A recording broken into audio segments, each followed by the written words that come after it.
A Treatise of Human Nature by David Hume. Book 2 of the Passions.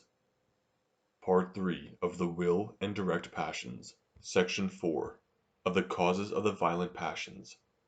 There is not in philosophy a subject of more nice speculation than this of the different causes and effects of the calm and violent passions. 'Tis evident passions influence not the will in proportion to their violence, or to the disorder they occasion in the temper, but on the contrary that when a passion has once become a settled principle of action, and is the predominant inclination of the soul, it commonly produces no longer any sensible agitation, as repeated custom and its own force have made everything yield to it. It directs the actions and conduct without that opposition and emotion, which so naturally attend every momentary gust of passion. We must therefore distinguish betwixt a calm and a weak passion, betwixt a violent and a strong one.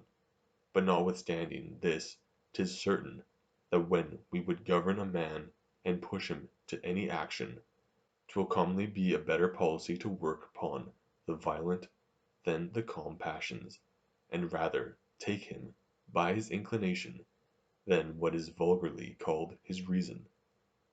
We ought to place the object in such particular situations as are proper to increase the violence of the passion, for we may observe that all depends upon the situation of the object, and that a variation in this particular will be able to change the calm and the violent passions into each other. Both these kinds of passions pursue good and avoid evil, and both of them are increased or diminished by the increase or diminution of the good or evil. But herein lies the difference betwixt them. The same good when near will cause a violent passion, which, when remote, produces only a calm one. As this subject belongs very properly to the present question concerning the will, we shall here examine it to the bottom, and shall consider some of those circumstances, the situations of objects, which render a passion either calm or violent. 'Tis a remarkable property of human nature that any emotion which attends a passion is easily converted into it, though in their natures they be originally different from, and even contrary to each other. 'Tis true, in order to make a perfect union among passions, there is always required a double relation of impressions and ideas, nor is one relation sufficient to that purpose.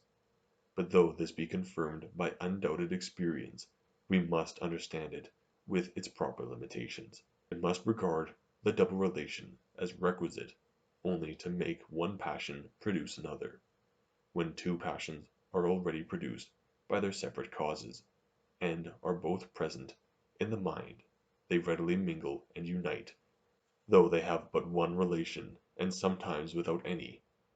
The predominant passion swallows up the inferior and converts it into itself.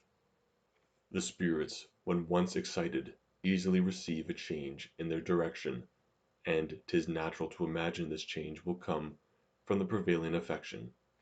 The connection is in many respects closer betwixt any two passions, than betwixt any passion and indifference.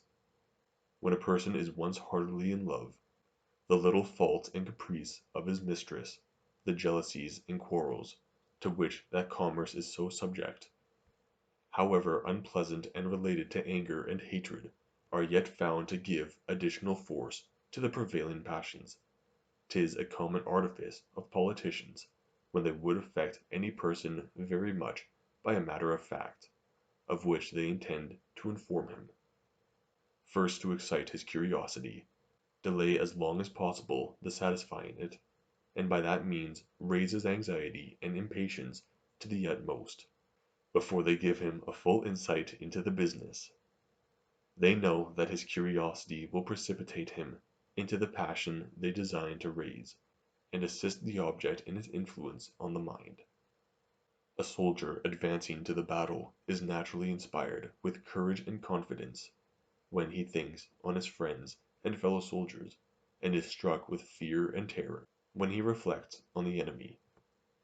Whatever new emotion therefore proceeds from the former naturally increases the courage as the same emotion proceeding from the latter augments the fear by the relation of ideas, and the conversion of the inferior emotion into the predominant.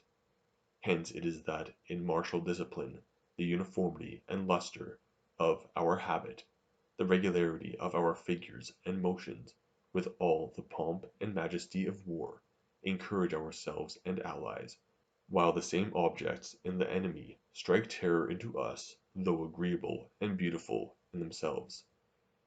Since passions, however independent, are naturally transfused into each other, if they are both present at the same time, it follows that when good or evil is placed in such a situation as to cause any particular emotion, beside its direct passion of desire or aversion, that latter passion must acquire new force and violence. This happens among other cases, whenever any object excites contrary passions, for 'tis observable that an opposition of passions commonly causes a new emotion in the spirits, and produces more disorder than the concurrence of any two affections of equal force. This new emotion is easily converted into the predominant passion, and increases its violence, beyond the pitch it would have arrived at had it met with no opposition. Hence we naturally desire what is forbid, and take a pleasure in performing actions, merely because they are unlawful. The notion of duty, when opposite to the passion, is seldom able to overcome them, and when it fails of that effect, is apt rather to increase them by producing an opposition in our motives and principles. The same effect follows whether the opposition arises from internal motives or external obstacles. The passion commonly acquires new force and violence in both cases. The efforts which the mind makes to surmount the obstacle excite the spirits and enliven the passion. Uncertainty has the same influence as opposition. The agitation of the thought, the quick turns it makes from one view to another, the variety of passions which succeed each other, according to the different views, all these produce an agitation in the mind, and transfuse themselves into the predominant passion. There is not, in my opinion, any other natural cause why security diminishes the passion than because it removes that uncertainty which increases them. The mind when left to itself immediately languishes, and in order to preserve its ardor, must be every moment supported by a new flow of passion. For the same reason, despair, though contrary to security, has a like influence. 'Tis certain nothing more powerfully animates any affection than to conceal some part of its object by throwing it into a kind of shade, which at the same time that it shows enough to prepossess us in favour of the object, leaves still some work for the imagination. Besides, that obscurity is always attended with a kind of uncertainty. The effort which the fancy makes to complete the idea, rouses the spirits, and gives an additional force to the passion. As despair and security, though contrary to each other, produce the same effects, so absence is observed to have contrary effects, and in different circumstances either increases or diminishes our affections. The Duc de la Rochefoucauld has very well observed that absence destroys weak passions, but increases strong, as the wind extinguishes a candle, but blows up a fire. Long absence naturally weakens our idea and diminishes the passion, but where the idea is so strong and lively as to support itself, the uneasiness arising from absence increases the passion, and gives it new force and violence.